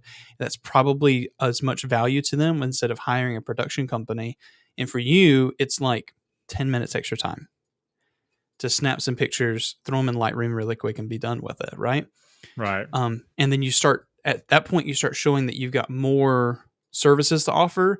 They might go, oh, that's really cool, and grab that one, or they're like, oh, we'll just do the sponsor video, or maybe just pay you for the product stuff, send you the product for free, and just ask for the unboxing stuff and charge you for that. So giving Right. them options, an A, B, and a C, right? A low, a middle, and a high, hoping they land in the middle for you too. Yeah, no, that makes a lot of sense. I've heard that before, and that's what I've kind of like started to put together for those brands. Is exactly what you're talking about. Was just different packages where it's like, hey, I want to give you control over this video, and this kind of trying to like get them to see the value of having control over the video by sponsoring it, and that way they can repurpose the content. Because like, I'll give you an example. Maano, I did a video for them, and they reached out to me and was like, hey, we want to use your video and on our social media platforms, and we're going to tag you in it. And I was just like, so what's your budget? Because at that point, Exactly. you're repurposing my content, and they ghosted me for a while. Now we're working together and everything, but I just feel like they didn't want to. I think I did that with a lot of creators, and most of creators will say, yeah, sure, I'm gonna get free exposure is what they're thinking, but I'm just like, no, you guys. I know we're not going to do that. Like, it's my content. It's, I kind of make sure I tell brands that all the time now. It's like, when I say yes to a free video, it's like, hey, yes, but it's mine. You can't use it. You can't repurpose it, So yeah, I do definitely, I get what you're saying. And it's something I'm just starting. So I'll maybe pick up some tips from you with that, but yeah, definitely. I appreciate this. Yeah, totally. And that, let me reiterate that same point of what you just said. Exposure is not payment. Product is not payment.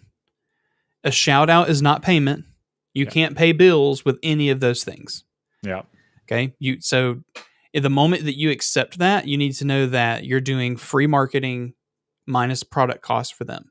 And that's the same thing for any affiliate program, right? You're doing free marketing for that platform. So before you jump and take your affiliate sponsorship that you're like really excited about, you're like, I'm sponsored by, just know that they're not paying you per creation, they're paying you per sale.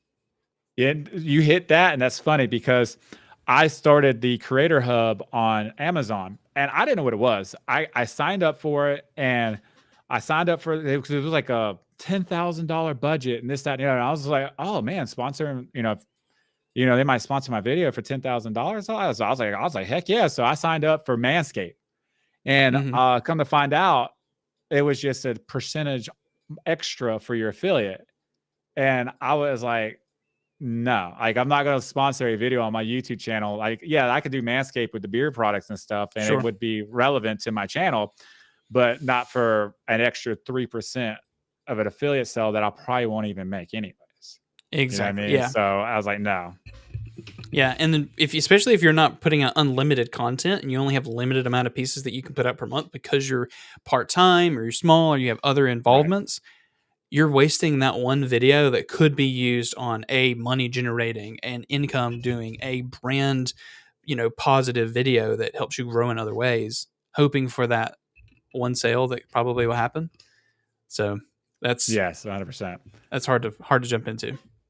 Yes. But again, with this, like if you're just starting out, guys, take the free ones. Like I feel like you starting out, like you're just new and you got like 100 subscribers and first brand reaches out to you, take that. It's like run with it. That way you can build your arsenal, because the way to get better at this thing is repetition. Like repetition is king when it comes to creating content and stuff. And, Brandon and myself, Brandon's been doing it longer than me, and we could sit here and say, yeah, we're starting, him more than me even, hey, yeah, I'm to the point where I got a bunch of free stuff. I don't need more free stuff. I need income for my family. Yeah, exactly. And I don't think I finished where I was going earlier with that same thing, like money, when you're talking about money specifically, like that video or that product where I was like, I don't need it, but it's cool. Like I made $600 for that video. Like sponsor the video, do 600. I still am making affiliate revenue on that product, right? Yes, perfect. A $900 product sponsorship, a $600 sponsorship, a $700, a $300, and all of them are different. And probably some of them I should have charged more, but you also have to remember, like each brand has their own budget based upon creator. So a flat fee doesn't always make sense either. Like, hey, what's your budget? What are you looking for? Here's my offer. And they come back and try to counter you. Like, be understanding if you're wanting to make that sponsored video and you have that conversation going. Some of my sponsored videos have led on to future sponsored videos for more money, just getting that door open. Same thing with a free product. Fifine was free product for me for, I probably have like 11 Fifine products in my room right now. I'm not even joking. But as we've gotten further into our relationship, things are going great. And that's an example of, putting in the work turns into the end goal. Yeah, no, 100%.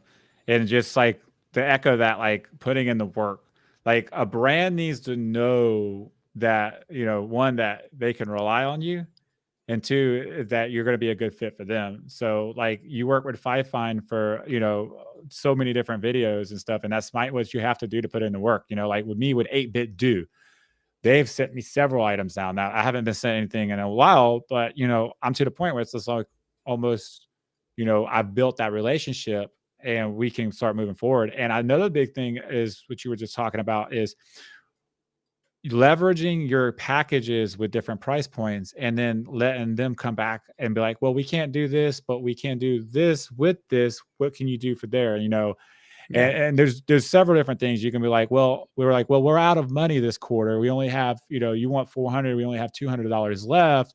And you can be like showing that you're going to work with the brand and being like, okay, well, how about you pay me the 200 now, and then the next quarter you just retro me the other 200. You're starting a new quarter fresh. And if you show that you're willing to work with the brands on those types of payments and stuff, then they're going to get a better relationship with you. They're going to know you're willing to work with them, and it can definitely blossom into something better later on down the road. Yeah, totally. I think we've unpacked so much this stream. I think this turned into a creator workshop rather than you and I talking about your journey. I love it though. This is what I want to do, is help people, get people on the right track, answering questions and stuff. I did a live stream where I reviewed channels, and I went back, and the people that I gave advice to, I went back and checked on their channels like a month later, just by myself, not like live or anything, because I wanted to see if they were and there was a guy that literally took what I said to heart, and it made me feel so good. And I commented on one of his videos, and he just like unloaded, like, dude, your comment, like with the advice you gave me on the thumbnails and the titles and how to do streaming videos and Sure. stuff has helped me out so much. And, and he's like, I'm growing now because of it and stuff. And I'm just like, dude, that's awesome. I'm glad, you're a Yeah. testimonial later on. So when I create a product, I can use you. Exactly. Hey, and it's not like, oh, I want to use you. It's just the fact that, it's a work product. It's an understanding. Like I'm helping you, that's fine. And in that same case, it's a collaboration, even though it might not be an intentional collaboration. It is a collaboration. Looking at this, I'm looking at chat as we come through. Bane of Mice actually pops up talking about Maono. I love Maono. The PD400X that they sent me was really impressive. But I reviewed like a $25 microphone from them, USB, little crappy mic. Blew so many microphones out of the water that I still have the microphone to this day because it's like my litmus test of this is what cheap mics should be. Yeah. So funny story real quick about Maono. When they first reached out to me, they sent me their it's called GamerWave now, but it was a different name at the time. And they told me not to post a video at first because they didn't want to say it, but they were rebranding the mic. They actually sent me like several names that they were thinking about of the mic. And they're like, hey, we want your honest opinion on these names, if you don't mind. And GamerWave was one of them. And it was like, obviously the best choice because the rest of them I didn't even understand how to say them. So I told them GamerWave. They actually named the mic that. Wow. After they rebranded and stuff. And I was just like, look at you now. I know. Like, I'm like, I'm naming mics and stuff. So the Maono GamerWave, mic, you go look it up and tell them to pay me some money. As I was just about to say, so you get your 10% cut of the entire product. Yeah, that's what it should be. Yeah, that was a freebie. That was a freebie. You know what? That's fine. Dang, man. Okay, so let's get to the question that might sit for a little bit. Bane of Mice also says, I really love this creative workshop. Has me wanting to put gas on my YouTube channel. Good. That's what it's about. That's what we want to do. All right, so here's our goal. I have a 5-year goal. I know where I want to be, right? And I've talked about it before, but it's not about me, it's about you. Do you plan that far out? Where is Pew in 5 years? What are you doing? Hoping, whatever the case. Yeah, so 100%. So my 5-year goal when I started this journey was to get out of a truck. And that is still my 5-year goal. I am 2 years in now, fully 2 years. I know about 3 years left. That's my goal, like 100%. Yeah. So in 3 years, I want to be making enough money to be out of the truck, supporting my family, helping the community grow, teaching workshops, coaching, like Pew's Review is my biggest thing going, but health is a big thing in my life now. So I want to be like encouraging, helping, being on other people's podcasts. This is the first podcast I've ever been on. I've absolutely loved it. It was one of my goals. You're doing great, man. Doing great. So yeah, you totally like helped me succeed at one of my goals. My other goal is to get an actual brand deal. So we're still there. I mean, maybe you'd help me with that too, but maybe so. But yeah, I want to, after all the studying and stuff I've done, like I kind of talked a little bit about it. I want to start making content more around like, I want to be hyper niche on Xbox, kind of like you are with Lightyard, right? Is it Lightyard? I was saying that right? Lightstream. Yeah. Lightstream, not Lightyard. The StreamYard, Lightstream, yeah. So, but I want to do it in the way for Streamlabs. So like you're Lightstream, I will be Streamlabs, putting out the content and eventually building courses around it because Streamlabs goes into like PC side of things. So I kind of thinking far enough out to where I can hyper niche down right now because majority of my audience is on Xbox. Majority of them are playing on Xbox. So if I can really learn Streamlabs on Xbox and teach them how to do everything and tutorials and stuff like that for free, once I eventually branch out to Streamlabs on PC, which I put videos out on it, but I'm not like really pushing it. Eventually I want to do courses. Eventually I want to, be like a Sean Cannell. You know what I mean? Yeah. Like I love his personality. I love the way he talks to the camera. I love the way he interacts with people, the way he uses, faith and stuff in his, teaching and stuff. I absolutely love it. Like I said, I'm part of his VRA course. I paid $1,000 to get in that thing and I loved it. I've absolutely loved it. It's taught me a whole lot. And, so just to build off what I'm doing now, to get to where I want to go, my 5-year goal, and to continue to have success and helping people overall. Totally. I love that. That's so great, man. I think the biggest part of that I really resonate with is out of none of that you said, we mentioned earlier, I don't want to be 2 million subscribers. I don't want to be making $10,000 a month. What you said was, I want to be able to continue to help people. That means I need to be out of the truck to be able to continue to do that, to be able to further do that on a larger scale, right? Obviously that requires money, as we mentioned, but you focused on the fact of helping creators, helping people. And even though you're not a streamer, right? Like that's not what you do. You're the same as me in the fact that you want to empower streamers by giving them the tools, access, honest reviews from one person to say, like, you obviously can figure out who I am and what I'm about from all my videos. Here's just one person's take on it. Do with it as you will. That's so important. And so for me, I applaud that, because it's not about, I want to be the biggest gaming channel in the entire existence, that'll be irrelevant in 2 years. It's about, I want to leave an impact and make a difference. And by doing that, it's crazy. It's crazy when you start flipping that script and saying I'm gonna help people rather than I want to profit, because you get so much justification, so much satisfaction off of helping people. And the funny thing is, when you make that your goal and your ambition, the income is just gonna buy a product. It's gonna come with it, right? So like, I'm not necessarily concentrating on that, but it's gonna come because I'm helping people. And just to hit on the streaming thing, I did stream for a little while when I first started everything. I just had to give up something. And the funny thing is, my streaming was actually doing pretty well. I did like morning devotionals, and then I play Call of Duty. Like, I don't understand why I did that. The morning devotionals, and then go play Call of Duty, the most you got to reach them ever. You got to reach them, man. But I was getting like average 13 viewers. Well, it's just just kind of getting built up. But then I decided, I was just like driving a truck all night, and then because the morning time was the only time I could do it. So, and then getting it and trying to transform my mind into, because you understand, like, this thing sucks 50% of what you put into it. So you got to be a lot more higher than you normally are in real life. 100%. And it got to the point where it's like, man, I was being beat down. I didn't really want to do it. And I was just like, I had to think about my mental health. So that's why I just kind of, put it to the side. Not to say I won't ever get back into it, because I think honestly, the world needs more people that are positive, lift people up, talk about things, not just hot tub streams and stuff like that. I mean, if y'all want to see me in a hot tub stream, I was just about to say, come on, bro.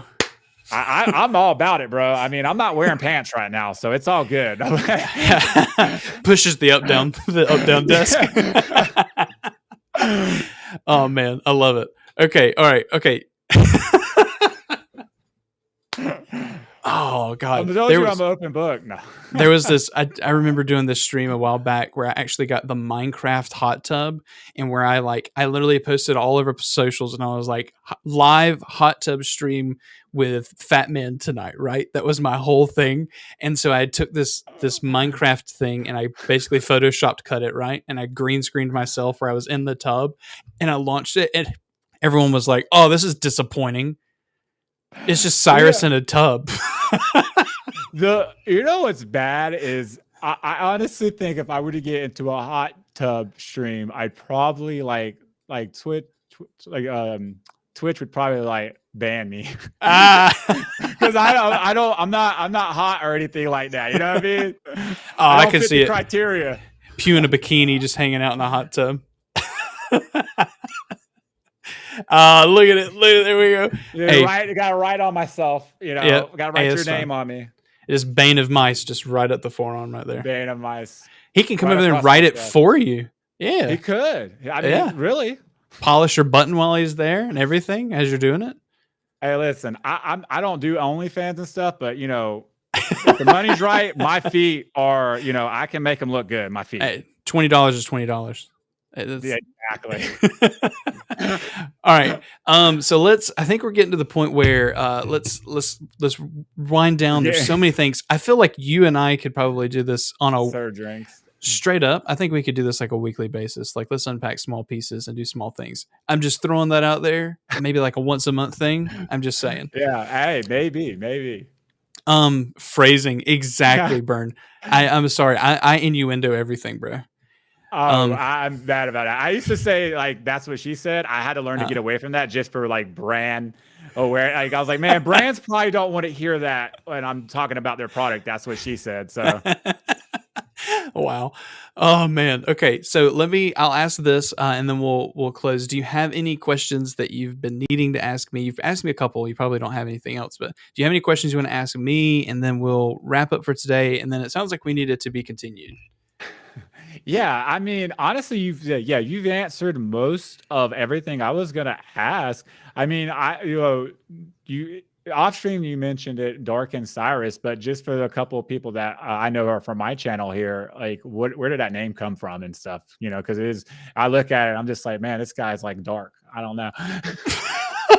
Yeah, which is totally not the case. Like I'm so chill. Well, of course, yeah, of course. Like you see that, but it's the dichotomy. It's what it is. It's just to get you roped in. No, in 2004, there was a video game, and it's still up now. It's the oldest game I've ever played. That's continuous. Like I've been playing it for almost 20 years.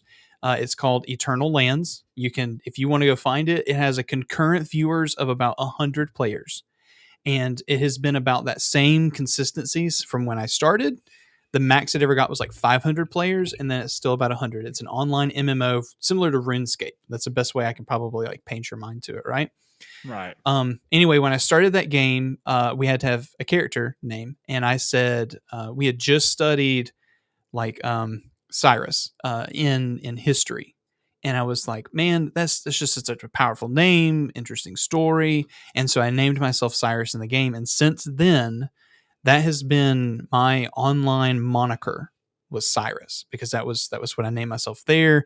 When I went to other platforms, I named it. Well, anyway, 2011, I get an Xbox 360, right? And the only reason I got the 360, maybe it was earlier than that, it was 2008.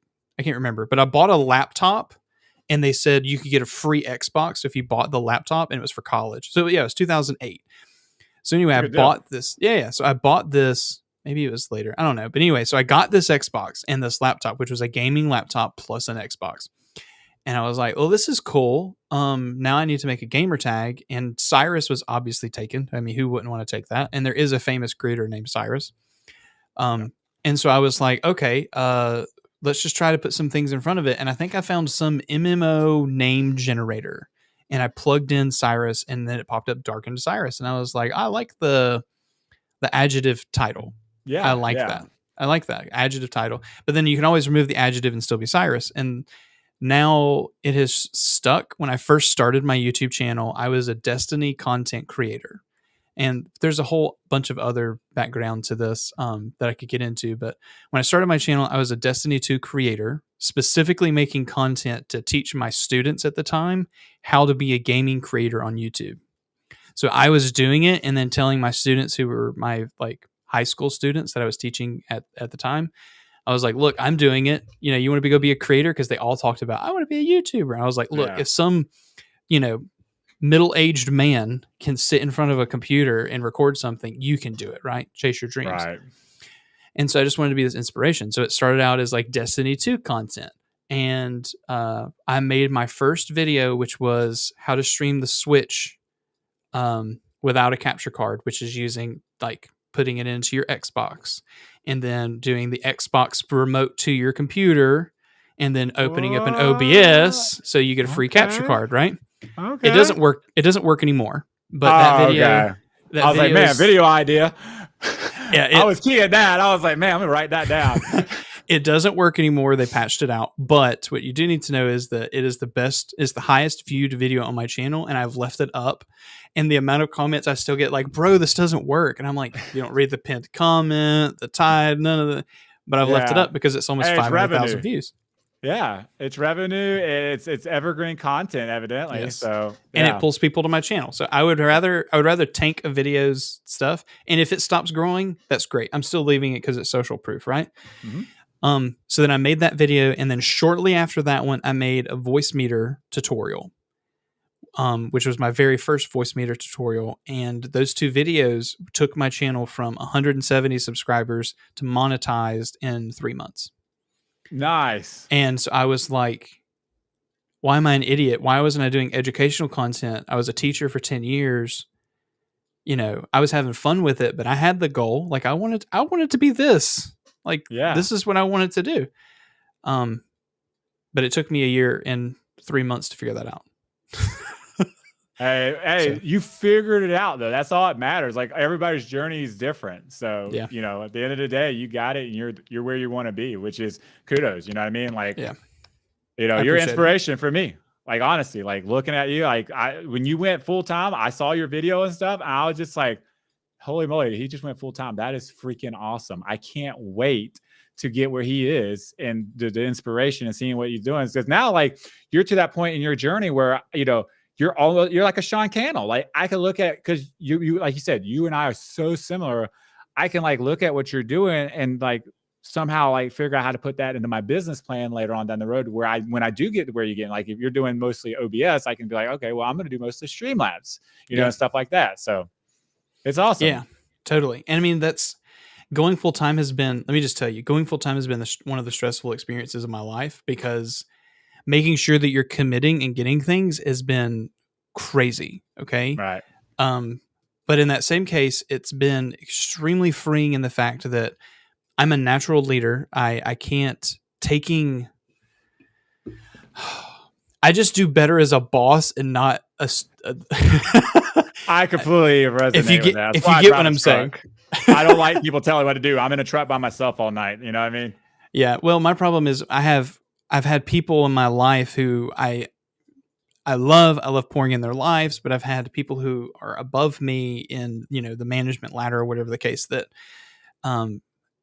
I struggle with that, being a teacher of, okay, let me educate you on what you should know to be able to tell me how to do my job better, rather than not know what you're doing and then tell me that I struggle with that. Right. I get it. So I'm in my position now. I'm doing freelance work. I'm connecting with brands. I'm working with, I'm not spoiling anything or whatever the case, but like I'm going to be working with a podcast, hopefully in Atlanta. I have a meeting in like 20 minutes with someone who's in New York, and helping these people grow their brand, and then consulting work, stuff like that. So it took a while. But now my social proof, when they see my stuff, they're like, oh, you've done it. This was literally what conversation I just had. They're like, you've done it. You are where you are. I would love to work with you. And that has made it really easy to transition into that moment of what I'm doing now. Yeah, that's awesome. I know it had to be like a super surreal moment when you did that, like step out. Cause like I'm very transparent. Like, I make right at 6 digits a year as driving a truck, and like, I don't know if I'll be able to hit that before I can go either like, oh, I'm gonna quit, like I need to hit 6 digits as a content creator. That's gonna be super hard to do. So I'm gonna have to like probably at some point just take that leap of faith, and jump out there and, and not have that income coming in no more. It scares me to death. So I commend you for doing it. And, I definitely wish you the best of luck in that. I appreciate it. Yeah. I was at 6 figures. I'll have my salary when I was doing marketing coordinator for a real estate company was 65. And where I'm at, that was great, because as a teacher, I was making 48. So, which, I mean, just imagine like your 6 figures, half your income, like that was what. Yeah, it's crazy. Right? Yeah, but anyway, need to make more for sure. Yeah. So that leap of faith for me was, I know I'm capable. I know I can do it. I just need the time. And so I had a little bit saved up, and I'm like, you know what? We're going for it. And if it fails, I'll go work at Starbucks for a little bit. That's fine. But I don't feel like I want to go jump back into let me go grab another marketing career and do my hopes and dreams by empowering somebody else's one channel. I don't think I'm ready and built for that again. I'm past that point. I'm ready for this to be all in, and I know it will be. Yeah, that's awesome, man. Definitely a big inspiration there. The one thing I'll ask just before you go is, sure, how, like, because you're married, correct? I am married, have a son. Yeah. Right. So when you presented that to the family of, hey, I want to go all in, like, how did they react to it? Was there like any kind of like preservative thoughts on like, I want you to chase your dreams, but it's also really scary? Yeah. Okay. Oh, you want to open a can? Let's open a can, bro. But it's not. No, it's not actually not a bad thing. Let me start off by saying this. My wife, we've been together for 16 years. We were high school sweethearts. Married her at 21. We've been married for almost 12 years, right? She has been my biggest supporter in all of this. My son is almost the exact same age as I've been a content creator. Okay, so when he was born, like 6 months later, I started my channel. And so my son is on my stream very often. He's on camera. He'll come grab the microphone. He'll put headphones on. He knows this space. I feel safe with him in thousands of dollars worth of equipment room, because he understands. But in that same case, speaking to what you said, how did that conversation go? It was a conversation that my wife knew would happen. She knew that eventually this would be a conversation that would come, and she was prepped. Now, I've been doing this for 4 years, and when I went to the real estate team, I left the security of a salaried contracted position of a teacher. That was guaranteed money. I knew I was guaranteed a contract the next year unless I did something absolutely stupid. Right. But when I went to the real estate team, I made sure that it was a salary position, but it was no guarantee. Like, she could have let me go the next day, and that was a huge leap of faith. But my YouTube channel was my resume. And I think that was the big flip for my wife, was seeing that, sure, I was playing content creator at night every single night until 2 a.m. But the truth was, when she saw that there was value in it and that companies wanted it, and I was able to prove that, and then she was able to see the money that could come in from it. I think it was easier for me to be able to say, this is what I want to do. And then the other part of it is, the last 2-3 months, I don't care if my previous boss watches this. I was not very happy with my job. There were decisions being made that I just couldn't support. I knew that I was going to be leaving that position regardless. And I went and had a meeting with someone who was going to hire me. I went to their business. I was going to do my job at their business. And the guy sat me down. He was a marketing guy. And I was basically just going to do graphics for him. And he said, you're an idiot. I'm not going to hire you. He said, I need you to know something. I could pay you 80, 90 grand right now, and I would be perfectly fine with that. And I was like, you want to pay me 80, 90 grand to make some graphics in Photoshop? He's like, I could pay you 80, 90 right now. He says, but I'm not going to do that as a favor to you. And he says, you just don't understand how marketable you are and how you're doing it. He says, I can't believe you've worked for a brand and marketed a brand, and yet you've not marketed yourself. And he was like, that moment, we spent a 30-minute interview. I was in an hour and a half consultation, basically. And he was like, could I use you? Yes. Could I lean on you? Yes. But I can't do that, because if I do that, I know that I'm going to be, in 6 months, when your channel finally blows up and you get to that point, I'm going to have to let you go anyway. And he was like, you have the skills, just go do it on your own. And so that was the turning point. I went to my wife and I was like, here's what it was, whatever the case. And now he's someone who's in my email. I'm going to be hopefully doing consultation work for him very soon. So that's awesome. He like empowered you pretty much. He did. Like, he honestly was like, I'm not going to say the word, but he slapped me real hard. And kind of made me see that there was more. I had more skill, more ability, more opportunity, more things to offer than I ever could have been able to do. And now that I have all the time in the world,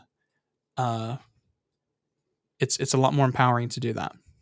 And how awesome is it that you had that done to you, and that's honestly what you and I are trying to do for other people, to empower them, to give them what you got given to you. So I mean, it's awesome. It's just like how the life is a circle. Yeah, no, I agree. Yeah, and it's like, I've poured in so many people's lives, and I had some guy who I've never met go like, you're an idiot, bro. Because he literally was like, pull up your YouTube analytics. So I'm like in my dashboard, and he was looking. He's like, how stupid are you? Like, why haven't you went out on your own like 2 years ago? Because like, that's crazy. Like, I have cinema equipment, I have camera equipment, I have a drone license. I'm able to fly it. FAA. I have a actual pilot's license for drone. He's like, why aren't you doing all this crap with it? And I was like, bro, I don't know. I just make YouTube videos. You sound like I do. Oh my goodness. So anyway, that's my story in a weird nutshell. Yeah, that's perfect, man. I appreciate you sharing that because that honestly just gave me a bunch of insight. So, all right, so we're getting close. I'm gonna have to prep for a Zoom here in a second for a client, but let me say, are there any final things that you want to say to stream, to chat, anything that you want? And this is also going on like Spotify, Apple Music, Breaker.fm, Google Podcasts, all that stuff. yeah, perfect. So like number one is to, if you have a dream to be a content creator and a streamer, like the very first thing you got to do is literally hit record, hit play, hit go live. Like you thinking about it and you talking about it and procrastinating about it is never going to get you closer to that dream. I did it for 2 years before I started my YouTube channel. And I wish I would have just listened to my gut instinct and just went ahead and did it and press play and press record. And because I'd be so much further, I could be literally where Brandon is, Dark and Cypress is right now. Cyrus, Stevie, not Cypress. Cyrus is right now doing this whole thing. So definitely, hit, go for your dreams and don't worry about being perfect because I'm going to be 100%. Your first stream, your first video, YouTube video, whatever, it's going to suck. It is what it is. You're going to get better in time. Repetition, you can be thinking you're perfect, but it's not going to be perfect. You're going to have mistakes. Your audio might be off. Your camera might not be focused right. Doing it and starting it is the most important thing you can do. So definitely reach for that. And, self plug, if you want to check me out, you can over on YouTube, Pew's Review. And also, if you do want to check me out on the whole, oh, look at that. I got a QR code right there. Scan the QR code. But, also, if you do want to check me out on like health and stuff like that, you come to my YouTube channel and find all that information, or just go to Facebook or YouTube, The Gastric Life, and Facebook, I'm James Pew. So other than that, that's it. Selfish plugs. I don't like usually doing that, but I did it anyways. This is about you, dude. Yeah, guys, let me tell you, when I reviewed his channel, I was honestly blown away, and since then he has only grown astronomically. I love his content. I love what he's doing, and he's out. Meeting you today, you're a fantastic person. I'm glad that we had the opportunity to do this podcast. I'm sure this is the start of a relationship, and I'm gonna say relationship. No, I hate you. Bye. I'm sure this is a start. Definitely. I love it, dude. I love this conversation. Like I could literally do this all the time. Like, like you just said, like once a month or something. We'd have to work out schedules and stuff, but definitely something we could talk about. Yeah, totally. All right, guys, make sure you check him out at Pew's Review over on YouTube and all the other platforms. He is on Twitter/X. I'm going to check out your gastric whole series that you have. I think that's fantastic. I'm going to go check that out. All right, guys, thank you so much. We're going to end the stream here today and end this podcast. Remember, make sure that you go check him out if you need an OBS masterclass for you to be able to upgrade your stream, darkandcyrus.com/courses, OBS 25 for 25% off. And as always, go hit record and do your stuff. Stop waiting. It's so crazy. All right.